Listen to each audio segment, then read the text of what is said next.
Hello smarties, welcome to SC educators. NCERT class 9 का mathematics का one of the most important chapter that is triangles शुरू करने जा रहे हैं। इस चैप्टर के कंसेप्ट बहुत इंपॉर्टेंट है, तो पहले वो एक एक करके अच्छे से देख लेते हैं। सबसे पहले और एक मेन इंपॉर्टेंट कंसेप्ट इस चैप्टर का दैट इज कॉन्ग्रुएंस। अब कॉन्ग्रुएंसी होता क्या है? अगर दो ट्राइंगल्स है और वो एग्जैक्टली आइडेंटिकल है, सेम टू सेम है, तो उन्हें कॉन्ग्रुएंट कहा जाएगा। अब यहां पर जरूरी नहीं है कि वो दिखने में अगर एक जैसे हैं तो वो उनकी पोजीशन, उनका एंगल वगैरह वो भी एग्जैक्टली सेम है। यानी सपोज करो ये एक ट्राइंगल है, राइट, ये तीनों एक जैसे दिख रहे हैं, लेकिन ये तीसरे वाले को मैं से थोड़ा सा रोटेट कर देता हूं, ठीक है ना, इतना ऐसे कुछ मैंने रोटेट कर दिया, तो क्या ये दोनों कॉन्ग्रुएंट नहीं होंगे? नहीं, ऐसा नहीं है। कॉन्ग्रुएंसी के लिए एग्जैक्टली सेम होना जरूरी है। उनका रोटेशन, उनकी मिरर इमेज, इससे कोई फर्क नहीं पड़ता, वो एग्जैक्टली बस सेम दिखना चाहिए। ऐसे ऑर्डर, सॉरी, एंगल जो है वो रोटेशन का वो कम ज्यादा हो सकता है, उनकी मिरर इमेज सब चलेगी। यानी सपोज करो कि ये साइड, ये वाली साइड और ये वाली साइड एग्जैक्टली इक्वल है, ये वाली साइड और ये वाली साइड एग्जैक्टली इक्वल है, और ये तीसरी साइड और इसकी ये तीसरी साइड आपस में एग्जैक्टली इक्वल है, तो ये कॉन्ग्रुएंट होंगे। क्योंकि एक के ऊपर अगर एक मैं रख दूं तो ये पीछे वाला छुप जाएगा और ये एग्जैक्टली सेम ट्राइंगल्स होंगे। इन्हें बोला जाता है कॉन्ग्रुएंट ट्राइंगल्स। और इनको लिखते कैसे हैं? यानी दो ट्राइंगल्स हैं, मुझे पता चल गया ABC और PQR कॉन्ग्रुएंट है, तो उसको लिखेंगे कैसे? Triangle ABC congruent to triangle PQR। कुछ इस तरीके से हमें इस चीज को डिनोट करना है, और इसके कई सारे रूल्स है ऐसे कॉन्ग्रुएंट प्रूव करने के, वो हम एक एक करके अभी डिटेल में समझते हैं।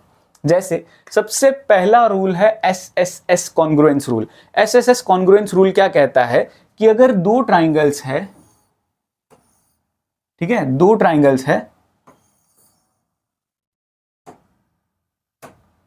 अब ये जो दो ट्राइंगल्स है इनकी करस्पॉन्डिंग, मतलब यहां पर नाम दे देता हूं मैं ABC, यहां पर नाम दे देता हूं PQR, सेम लॉजिक से। इसकी ये साइड की लेंथ है 3 सेंटीमीटर, इसकी ये वाली लेंथ की 3 सेंटीमीटर, ये है 4 सेंटीमीटर, ये है 4 सेंटीमीटर, ये 5 है और इसकी ये वाली 5 है। तो इसकी कोई इसकी जो 3 साइड्स है वो तीनों इसकी तीनों साइड्स के बराबर है ना। यहां का 3, यहां का 3, यहां 4, यहां 4, यहां 5, यहां 5। अच्छा, यहां का 5 वाला साइड इक्वल यहां पे भी हो सकता है, यहां का 4 इक्वल साइड यहां पे भी हो सकता है, वो मैटर नहीं करता, बस 3 और 3 साइड्स इक्वल होनी चाहिए। तो मैं कह सकता हूं ये दोनों ट्राइंगल कॉन्ग्रुएंट होंगे। SSS से लिखूंगा क्या? AB is equal to PQ, AC is equal to PR, and lastly हमारा BC is equal to QR। तो 3 साइड्स इक्वल हो गए, तो मैं लिख सकता हूं triangle ABC congruent to triangle PQR। यहां पर वेरी इंपॉर्टेंट ब्रैकेट में आपको रीजन लिखना पड़ेगा, बाई SSS कॉन्ग्रुएंस रूल। इस तरीके से आप डिनोट करोगे और ये लिखना बहुत जरूरी है। This is very important. I hope समझ में आया आपको। इस तरीके से अगर 3 साइड्स मैंने इक्वल दिखा दी तो मतलब वो दोनों ट्राइंगल कॉन्ग्रुएंट है। अब सपोज करते हैं यहां पर दो ट्राइंगल्स जरूर थे, इनकी लेकिन सिर्फ दो साइड्स ही इक्वल है, ठीक है ना। तीनों साइड्स इक्वल नहीं है, सिर्फ दो साइड्स ही इक्वल है, ठीक है। इस बार क्या दिया हुआ है यहां पर कि ABC ट्राइंगल में और PQR ट्राइंगल में AB और PQ तो इक्वल है, BC और QR भी इक्वल है, लेकिन AC और PR के रिलेटेड कोई इंफॉर्मेशन नहीं है। तो कैसे कॉन्ग्रुएंट प्रूव करेंगे? सपोज करो इसकी जगह एक और दूसरी एडिशनल इंफॉर्मेशन दिया हुआ है कि यहां पर ये चीज बहुत इंपॉर्टेंट है, ध्यान से समझना, एंगल B और एंगल Q इक्वल है। अब कौन सा एंगल इक्वल होना चाहिए, इसका लॉजिक समझना। जो दो साइड्स के रिलेटेड मेरे पास इंफॉर्मेशन है, यानी ये वाली, ये दो साइड्स के रिलेटेड इंफॉर्मेशन है कि ये दो इन दो के बराबर है, तो इनके बीच में बन रहा एंगल और वही जिनके बराबर ये साइड्स है उनके बीच में बन रहा एंगल ही इक्वल होना चाहिए। सपोज करो B R के बराबर होता तो मेरे ये दोनों ट्राइंगल कॉन्ग्रुएंट नहीं कहलाते। ऐसा नहीं है कि दो साइड्स और एक एंगल इक्वल हो जाने से SAS लग जाता है। SAS का मतलब जो दो साइड्स इक्वल है उन्हीं के बीच में बन रहा एंगल इक्वल होना चाहिए। जैसे ये दो AB और BC इक्वल है PQ और QR से, तो AB और BC के बीच में एंगल कौन सा बन रहा है? ये वाला एंगल B। और PQ और QR के बीच में कौन सा बन रहा है? Q। तो B और Q का ही इक्वल होना जरूरी है SAS कॉन्ग्रुएंस रूल एप्लीकेबल होने के लिए। आई होप समझ में आया होगा। This is critical, right. ऐसे ही समझते हैं अगला वाला, that is ASA congruence rule. इस बार हमको क्या दिया? देखो नाम से पता चलता जा रहा है, SAS क्या था? Side, angle, side. तो इस बार क्या है, एंगल साइड एंगल, यानी दो ट्राइंगल है, ठीक है ना, ABC PQR। इस बार हमें तीन में से सिर्फ और सिर्फ एक साइड के रिलेटेड इंफॉर्मेशन पता है कि वो इक्वल है, यानी सपोज करता हूं ये जो BC है और ये जो QR है वो आपस में इक्वल है। अब और दो दो साइड्स जो है उनके रिलेटेड कोई इंफॉर्मेशन नहीं है। यहां पर अगेन बहुत इंपॉर्टेंट है कि दिया हुआ है वो ज्यादा जरूरी है, दिख रहा है वो जरूरी नहीं है। अगर आपको दो लाइंस पैरेलल दिख भी रही है तो भी आप उसे पैरेलल नहीं काउंट कर सकते अनटिल एंड अनलेस क्वेश्चन में गिवन है कि ये दो लाइंस पैरेलल है। सेम चीज ये पूरे ज्योमेट्री में एप्लीकेबल है ये फंडा, तो ध्यान रखना। अब BC और QR तो इक्वल है, अब चाहिए मुझे दो दो एंगल्स इक्वल होने चाहिए। तो वो दो एंगल्स कौन से होंगे, उसका लॉजिक, BC जो लाइन है वो कौन से पॉइंट्स को जोड़ रहा है, B और C वर्टेक्स को।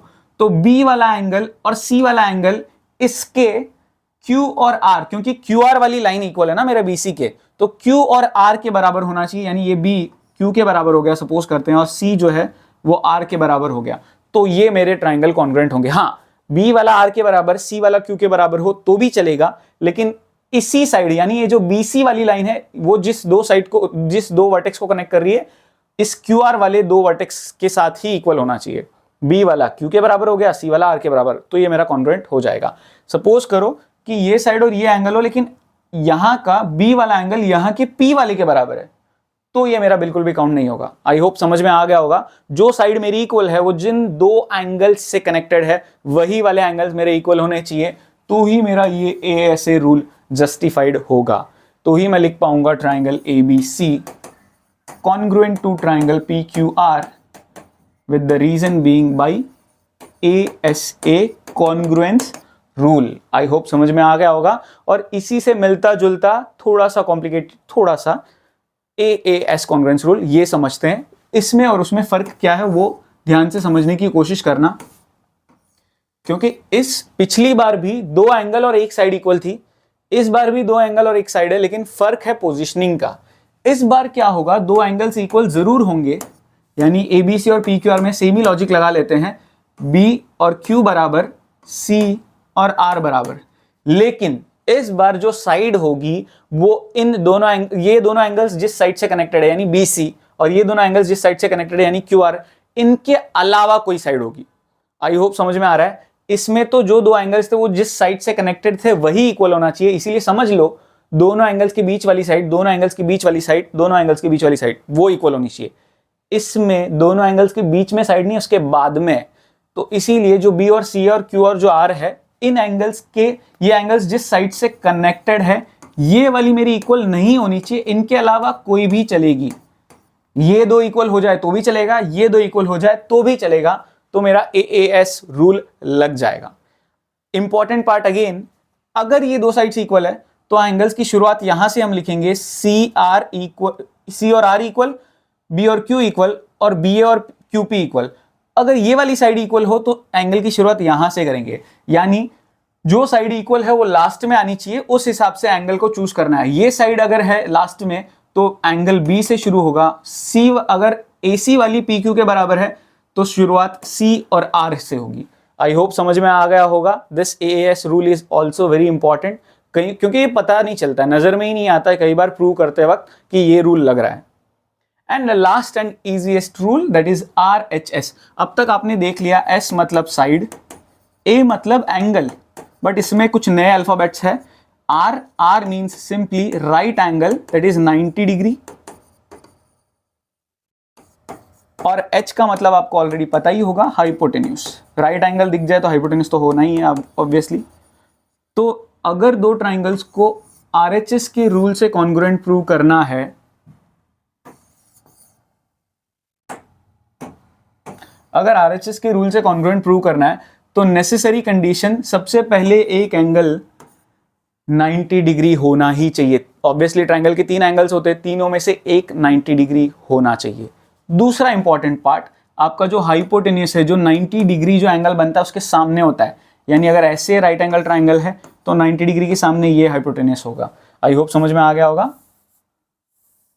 सो जो हाइपोटेन्यूस है वो भी इक्वल होना चाहिए। एंड लास्ट में S है, S तो मैंने बताया ही था साइड, यानी ये जो बाकी जो दो साइड्स बचती है दोनों में से कोई भी एक इक्वल होनी चाहिए। अगर ABC ट्राइंगल है, PQR ट्राइंगल है, तो AB और PQ इक्वल हो तो भी चलेगा, BC और QR इक्वल हो तो भी चलेगा, AB और QR इक्वल हो या BC और PQ इक्वल हो तो भी चलेगा। हाइपोटेन्यूज के अलावा जो दो साइड्स बचती है, दोनों में से दोनों की एक एक इक्वल होनी चाहिए, तो आपका RHS रूल लग जाएगा। यहां पर कुछ इंपॉर्टेंट टिप दे देता हूं आपको। अगर एंगल 90 डिग्री दिख जाए तो नॉट नेसेसरी कि RHS ही लगेगा, है ना, बाकी के जो रूल्स है वो भी लग सकते हैं, तो ध्यान रखना, not necessary that RHS will be applicable. अगर 90 डिग्री दिखे तो RHS ही होगा ऐसा नहीं है। हां, अगर 90 डिग्री ना दिखे तो RHS तो नहीं होगा, ये श्योरिटी है। आई होप समझ में आ रहा है क्या मैं बताना चाह रहा हूं। 90 डिग्री दिखे तो जरूरी नहीं है कि RHS रूल है, 90 डिग्री ना दिखे तो ये जरूरी है कि RHS तो नहीं होगा, बाकी जो 4 रूल बताएं उनमें से कोई भी हो सकता है। आई होप समझ में आ गया होगा।